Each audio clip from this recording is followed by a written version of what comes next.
According to the National Electrical Code, the definition of an outlet is a point in the wiring system at which current is taken to supply utilized equipment. Arc fault circuit interrupter, or AFCI protection, is required for 120 volts, 15 amp and 20 amp branch circuits that supply outlet or outlets. Hardwired equipment is not considered an outlet as it is not intended to provide a point of connection for portable devices.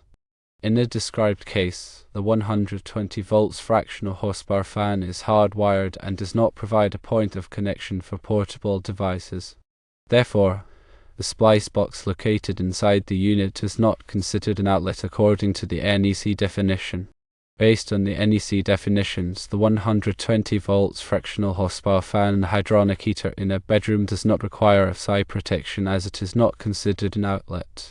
Let's delve deeper into understanding the implications of these NEC definitions for electrical installations. The National Electrical Code serves as the cornerstone for safe electrical practices in the United States. It's a comprehensive set of guidelines designed to protect people and property from electrical hazards. Firstly, it's crucial to grasp the concept of a branch circuit.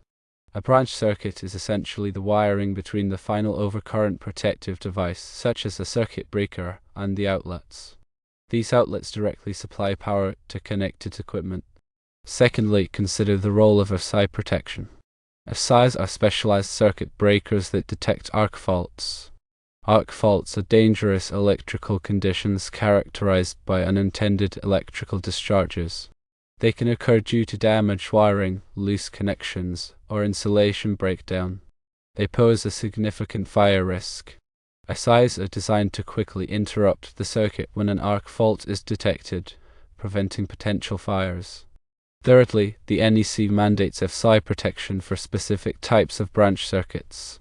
Primarily, these are 120 volts, 15 amp and 20 amp branch circuits that supply outlets in dwelling units. This requirement is largely aimed at protecting bedrooms, living rooms, and other areas where people are likely to be present and where the risk of arc faults is higher.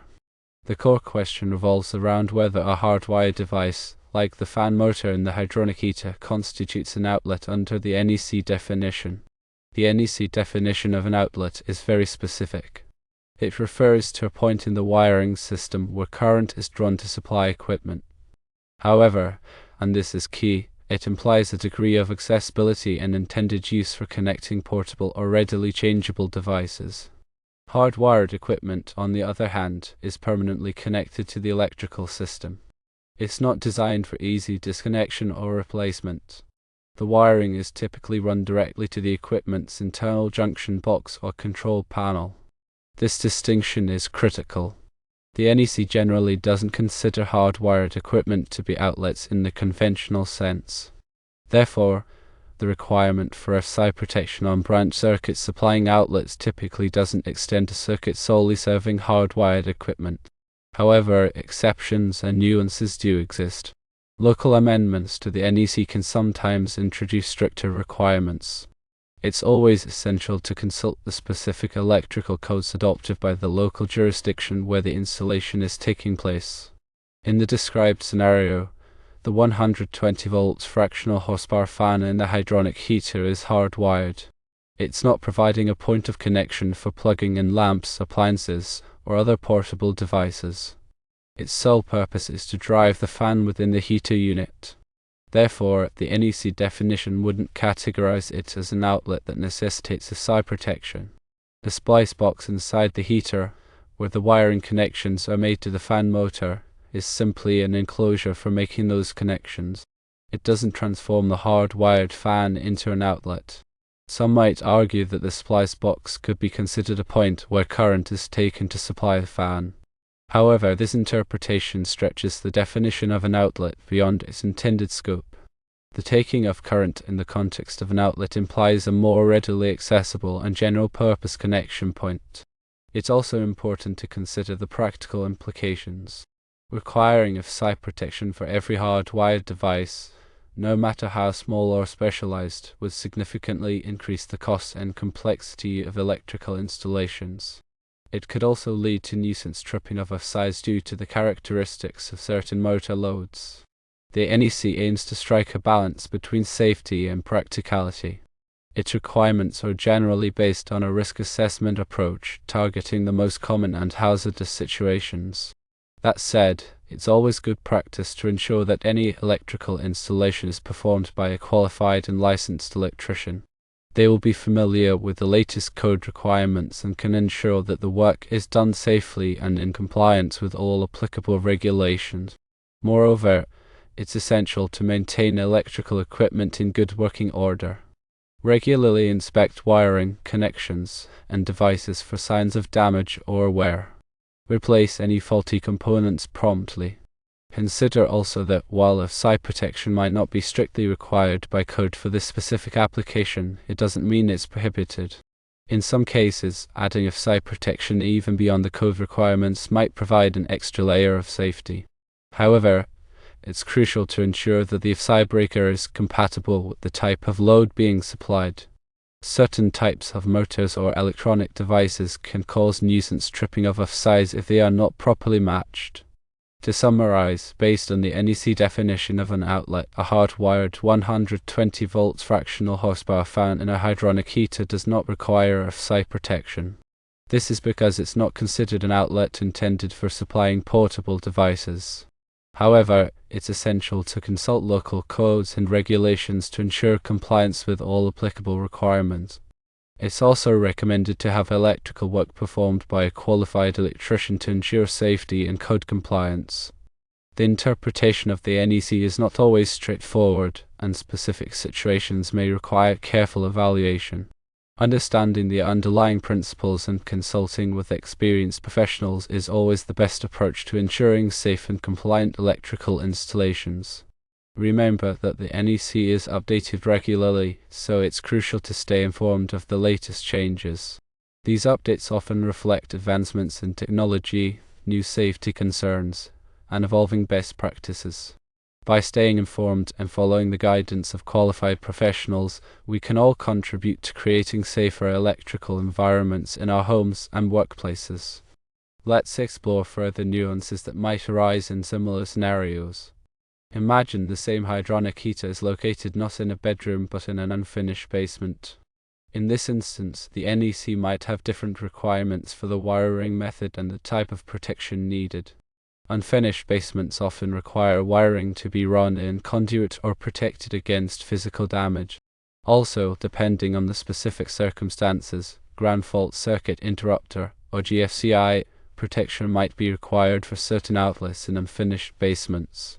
GFCI protection is designed to protect people from electrical shock hazards, particularly in damp or wet locations. While AFCI protection focuses on preventing fires caused by arc faults, GFCI protection focuses on preventing electrocution. It's also important to note that the NEC includes provisions for specific types of equipment. For example, there might be specific requirements for the wiring and protection of heating, ventilation, and air conditioning, or HVAC, equipment. These requirements are often aimed at ensuring the safe and reliable operation of these systems. Consider also the role of product listings and certifications. Electrical equipment that is listed by a recognized testing laboratory such as Underwriters Laboratories or all has been tested and evaluated to meet certain safety standards.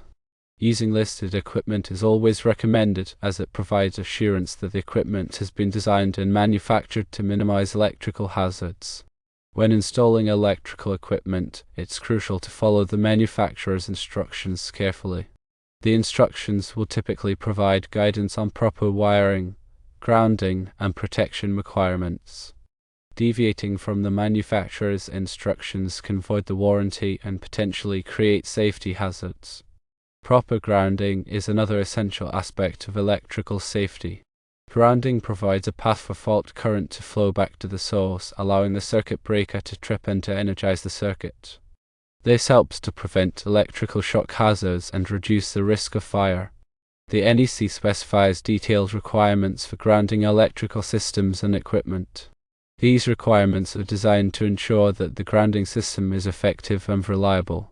Electrical inspections play a vital role in ensuring code compliance. Most jurisdictions require electrical work to be inspected by a qualified electrical inspector. The inspector will review the installation to verify that it meets the requirements of the NEC and other applicable codes.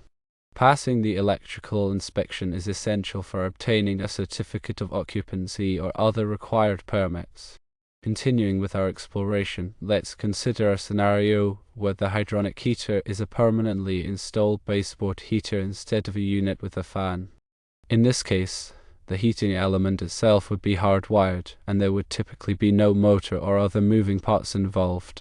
The same principles regarding AFCI protection would generally apply. Since the baseboard heater is hardwired and not considered an outlet, AFCI protection would typically not be required. However, it's always essential to verify the specific code requirements in the local jurisdiction. Another factor to consider is the voltage rating of the equipment. The NEC has different requirements for different voltage levels. For example, there might be specific requirements for high voltage equipment or for equipment operating at voltages above 600 volts.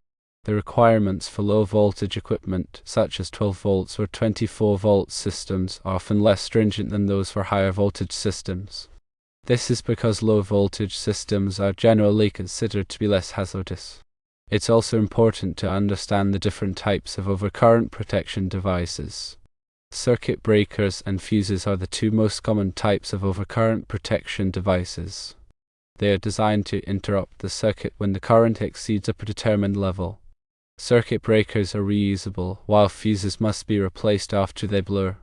The NEC specifies the types and ratings of overcurrent protection devices that are required for different types of circuits and equipment. In addition to AFCI and GFCI protection, there are other types of specialized protection devices.